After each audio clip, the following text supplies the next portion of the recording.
আসসালামু আলাইকুম সবাইকে স্বাগতম জানাচ্ছি আমাদের ডেইলি ভোকাবুলারির আরেকটি নতুন এপিসোডে। তো আজকে আমরা নতুন 5টি শব্দ নিয়ে আলোচনা করব। তো চলুন কথা না বাড়িয়ে আজকের এপিসোডটি শুরু করি। তো আজকে আমাদের প্রথম শব্দটি দেখতে পাচ্ছেন স্ক্রুপিউলাস। স্ক্রুপিউলাস শব্দের অর্থ হচ্ছে সতর্ক বা বিবেক সম্পন্ন, অথবা কোনো নৈতিক কোনো অন্যায় না করার বিষয়ে সতর্ক বা বিবেকবান। সো আমরা মিনিংটা দেখতে পারি extremely careful about doing something correctly, অর্থাৎ সঠিকভাবে কোনো কিছু করার জন্য যে প্রচণ্ড সতর্কতা, সেটা হচ্ছে স্ক্রুপিউলাস। আমরা স্ক্রুপিউলাসের কিছু সিনোনিমস দেখতে পারি, যেমন মেটিকিউলাস, পেইনস্টেকিং, সার্কামস্পেক্ট, অ্যাসিডিউয়াস এবং কনসিয়েনশিয়াস।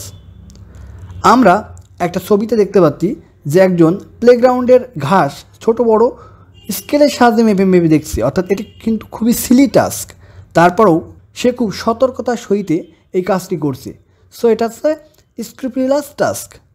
সো আমরা বলতে পারি সেন্টেন্সে, the playground has been designed with scrupulous attention, অর্থাৎ খেলার মাঠটি ডিজাইন করা হয়েছিল খুবই সতর্কতার সাথে। সো আবারও বলছি, স্ক্রুপিউলাস শব্দের অর্থ হচ্ছে সতর্ক বা বিবেক সম্পন্ন। তো আমাদের পরবর্তী শব্দটা অটোপসি। অটোপসি শব্দের অর্থ হচ্ছে ময়না তদন্ত, অর্থাৎ মৃত্যুর কারণ নির্ণয়ের জন্য শবদেহ পরীক্ষা করা বা ময়না তদন্ত করা, সেটাকে বলা হয় অটোপসি। মিনিংটা হবে an examination of a dead body to find out the cause of death, অর্থাৎ মৃত্যুর কারণ কীভাবে মারা গেছে সেটা পরীক্ষা নিরীক্ষা করাকে বলা হয় অটোপসি। তো পিকচারে দেখতে পাচ্ছেন একজন মারা গেছে, মারা যাওয়ার পরে কিন্তু অটোপসি করা হয়, অর্থাৎ তার মৃত্যুর প্রকৃত কারণ নির্ণয় করা হয়। সো অটোপসি করা হয়। অটোপসির কিছু সিনোনিমস পোস্টমর্টেম, নেক্রোপসি আর নেক্রোস্কপি। আমরা অটোপসি শব্দটি একটা সেন্টেন্সে যদি ইউজ করি তাহলে হবে, the autopsy of Gulshan attacker done at CMAS, অর্থাৎ গুলশানে যে জঙ্গি হামলা হয়েছিল তাদের যে অটোপসি, অর্থাৎ তাদের যে জঙ্গিদের যে মরদেহ সেগুলো পরীক্ষা করা হয়েছিল CMAS-এ, অর্থাৎ কম্বাইন্ড মিলিটারি হসপিটালে তাদের ময়নাতদন্ত করা হয়। সো অটোপসি মানে হচ্ছে ময়নাতদন্ত বা মৃত্যুর কারণ নির্ণয়ের জন্য শবদেহ পরীক্ষা করা। তো আমাদের পরবর্তী শব্দ হচ্ছে টর্পর। এটি একটি নাউন যার অর্থ হচ্ছে অসারতা বা নিষ্ক্রিয়তা বা অসার অবস্থা, অর্থাৎ মিনিংটা হবে a state of physical or mental inactivity, অর্থাৎ মানসিক এবং শারীরিক নিষ্ক্রিয়তা। যেমন একটা কুকুর দেখতে পাচ্ছেন পিকচারে, কিন্তু সে টর্পর সিচুয়েশনের ভিতরে আছে, অর্থাৎ সে খুব নিস্তেজ, অসারতা অবস্থা তার ভিতর বিদ্যমান। সো টর্পরের কিছু সিনোনিমস হতে পারে লেথার্জি, লেসিটিউড, ডরমেন্সি, স্লাগিশনেস অ্যান্ড ল্যাঙ্গুর। আমরা একটা সেন্টেন্সে যদি টর্পর শব্দটি ইউজ করি তাহলে হবে, most of the drug causes torpor and prostration within a minute after taking, অর্থাৎ অধিকাংশ ড্রাগ গ্রহণ করার 1-2 মিনিটের ভিতরে কিন্তু অসারতা এবং অবসাদ অবস্থার সৃষ্টি করে। সো আমরা বলতে পারি টর্পর শব্দের অর্থ হচ্ছে অসারতা বা নিষ্ক্রিয়তা বা অসার অবস্থা। তো আমাদের পরবর্তী শব্দটা হচ্ছে জেলট। জেলট শব্দের অর্থ হচ্ছে গোঁড়া বা ধর্মান্ধ ব্যক্তি, অথবা বলা যায় কোনো বিশেষ আদর্শ, দল, গোষ্ঠী বা ধর্মমত বিষয়ে প্রবল ও আপসীন আগ্রহ ও উদ্দীপনা। এটি একটি নাউন।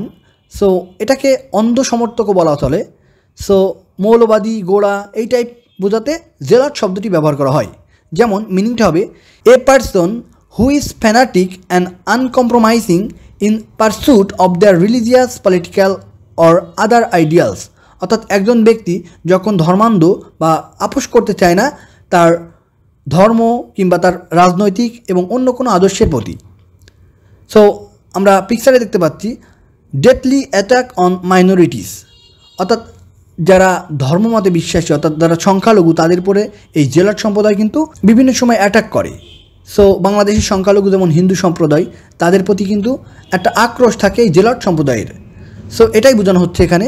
আর জেলাটার কিছু সিনোনিমস হতে পারে fanatic, radical, bigot, dogmatist and activist. So আমরা একটা সেন্টেন্সে যদি ইউজ করি তাহলে হবে state must protect minorities from zealot, অর্থাৎ রাষ্ট্র অবশ্যই সংখ্যালঘুদেরকে প্রোটেক্ট করবে, অর্থাৎ রক্ষা করবে এই ধর্মান্ধ বা গোঁড়া ব্যক্তিদের কাছ থেকে। সো জেলট শব্দের অর্থ হচ্ছে গোঁড়া বা ধর্মান্ধ ব্যক্তি। তো আজকে আমাদের সর্বশেষ শব্দটি এভিয়ারি। এভিয়ারি শব্দের অর্থ হচ্ছে পক্ষীশালা, অর্থাৎ যেখানে অনেক পাখি প্রতিপালন করা হয় বা যেখানে অনেক পাখি রাখা হয় সেটাকে বলা হয় এভিয়ারি। অর্থাৎ মিনিংটা হবে a place where many birds R kept. সেটা হতে পারে একটা বড় ধরনের খাঁচা কিংবা building. So aviary a place where many birds R kept, যেখানে অনেক পাখি রাখা হয়। এভিয়ারির কিছু সিনোনিমস হতে পারে ভলারি, কেজ, বার্ড স্যাংচুয়ারি অথবা ডাব কোর্ট। সো এভিয়ারির এগুলো হচ্ছে সিনোনিমস। আমরা একটা সেন্টেন্সে যদি এভিয়ারি শব্দটি ইউজ করি তাহলে হবে the national zoo of Bangladesh, অর্থাৎ বাংলাদেশের জাতীয় চিড়িয়াখানা হ্যাজ লঞ্চড, চালু করেছে a new outdoor of aviary, অর্থাৎ পক্ষীশালার নতুন একটা আউটডোর উদ্বোধন করেছে বা চালু করেছে। সো বলা যায় এভিয়ারি শব্দের অর্থ হচ্ছে পক্ষীশালা, যেখানে অনেক পাখি রাখা হয়। তো এই ছিল আজকে আরও নতুন 5টি শব্দের আলোচনা। আশা করি আমাদের এই ভিডিওগুলো যদি আপনারা নিয়মিত দেখে থাকেন তাহলে অবশ্যই আপনাদের ভোকাবুলারি রিলেটেড যে কোনো সমস্যার সমাধান হবে। তো আপনাদের ভোকাবুলারি রিলেটেড যদি কোনো মতামত থাকে তাহলে অবশ্যই আমাদের কমেন্ট বক্সে জানিয়ে দিতে ভুলবেন না।